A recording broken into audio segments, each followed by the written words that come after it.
Good morning. Beautiful morning.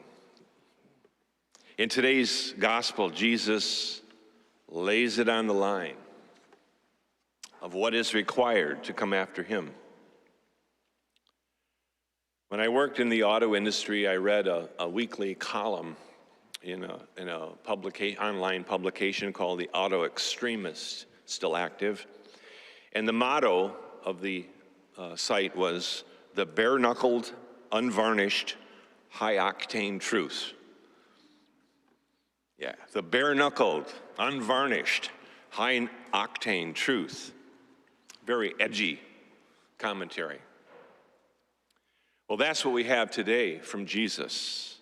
And immediately preceding today's gospel, we have the confession and the profession of the faith of Peter, which God revealed to him that, yes, Lord, you are the Christ, the Son of the living God.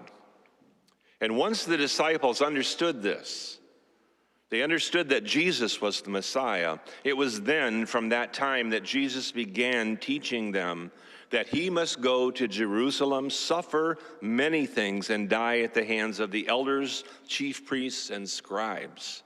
It was at that point that Peter rebukes Jesus, saying, God forbid, Lord, this shall never happen to you.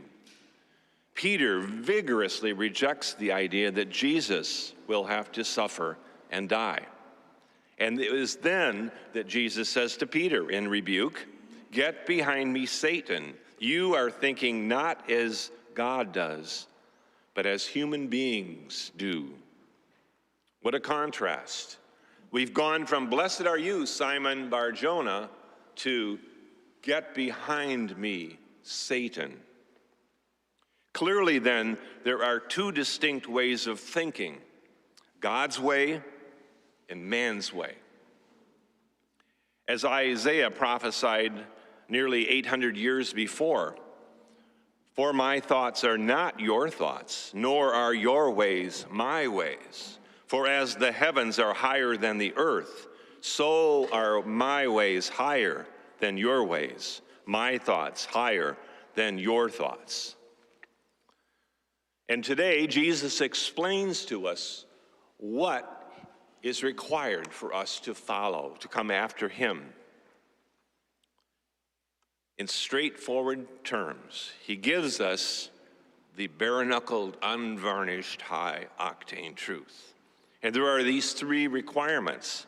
Deny yourself, take up your cross, and follow me. That is the way God thinks.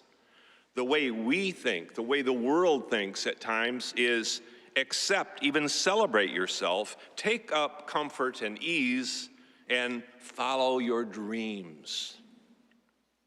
There's an old expression, the road to hell is paved with good intentions, but it might be more accurate to say the road to hell is broad, well-traveled, and trodden down. As Jesus said, the gate is wide and the way is easy that leads to destruction, and those who enter by it are many. And their anthem, their hymn as they walk that road, is Frank Sinatra's signature song, My Way. Consider these lyrics.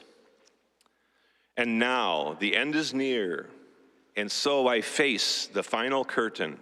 My friend, I'll say it clear. I'll state my case of which I'm certain. I've lived a life that's full.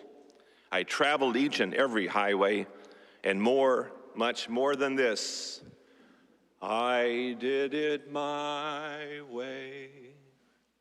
We can hear those words ring. Many of you have seen the series, The Chosen. In the first season of 8 episodes, one of the most prominent figures in this series is Nicodemus.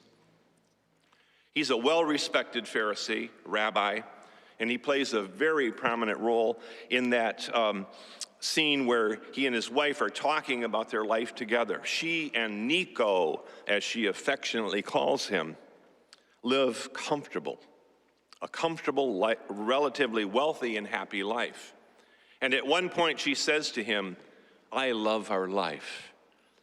And Nicodemus replies, "As do I." But there's a problem working inside Nicodemus as he says those words. Nicodemus, a humble and sincere seeker of truth, has become aware of Jesus and is fascinated with him. So he goes to meet him one evening. And near the end of their engaging conversation, Jesus looks at Nicodemus and says, "Follow me." Soon after, days, Jesus and the disciples are about to leave Capernaum. They meet in town with their gear and provisions for the journey, and as they gather, Nicodemus is seen hiding from them behind a stone wall, agonizing over the calling. The tension builds. He wants to go, but he also wants the life that he and his wife love. Jesus then says, "Time to go. Is everybody here?" Jesus looks up knowingly, and as though seeing through that wall, says, "You came so close." Nicodemus then collapses against the wall, writhing in anguish as they leave without him. I can't help but think there are many of us at times that wrestle with this calling and what it means to each one of us. For some of us, it means fatherhood, being a husband, or motherhood and being a good wife, and following Jesus thoroughly and completely in that calling. Are we conflicted internally like Nicodemus? Could it be that we want to hold on to two lives? Perhaps we fear or don't understand the implications of what denying ourselves and losing our life entails. It seems easier for us to opt for a blended hybrid life. Or maybe we think we can gain at least some of the world while not losing our life. But in the end, it can't work. One or the other will necessarily triumph. The non-canonical Coptic Gospel of Thomas attributes an obscure saying to Jesus. It makes a lot of sense, where he said, "It is not possible for a man to ride two horses."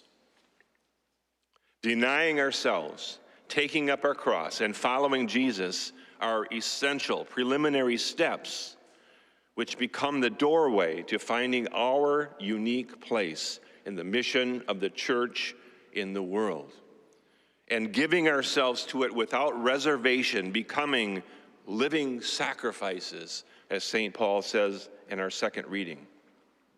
Because each one of us, has a very unique part in this mission to become fishers of men, proclaiming the gospel of the kingdom of God and making disciples of all nations. And when the final curtain drops on our lives, may each one of us be able to say, "I did it, not my way, but thy way." God bless you.